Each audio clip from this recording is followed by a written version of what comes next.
ഈ ഒരു സമയത്ത് ശരിക്കും പറഞ്ഞാൽ ഒന്നും പ്രതികരിക്കാൻ പറ്റാത്തൊരു സാഹചര്യമാണ്. കാരണം നിങ്ങളിലൊക്കെ എല്ലാവർക്കും അറിയാം ശ്രീനിവാസനും ഞാനുമായിട്ടുള്ള ഒരു ആത്മബന്ധം. ഞാനെല്ലാ 2 ആഴ്ച കൂടുമ്പോഴും പോകാറുണ്ടായിരുന്നു.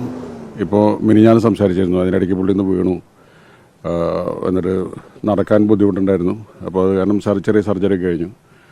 അപ്പോൾ ഞാൻ വിളിച്ചപ്പോൾ പറഞ്ഞു ഇരുന്ന് തുടങ്ങി, വോക്കറിൽ നടക്കാൻ പറ്റുമെന്നാണ് വിചാരിക്കുന്നത്.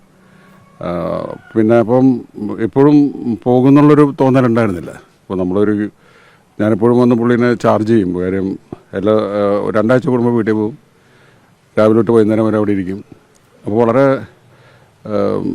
ബുദ്ധിയും ബ്രെയിനും ചിന്തകളൊക്കെ വളരെ ഷാർപ്പാണ്. അപ്പോൾ കഴിഞ്ഞ പ്രാവശ്യം എൻ്റെ അടുത്ത് പറഞ്ഞു എനിക്ക് മതിയായി എന്ന് പറഞ്ഞു. കാരണം കുറച്ച് നാളായിട്ട് അസുഖമായിട്ട് കിടക്കുകയാണല്ലോ. അപ്പം ഞാൻ പറഞ്ഞു അത് നോക്കിയിട്ട് കാര്യമില്ല, നമുക്കിനി തിരിച്ചു വരാം.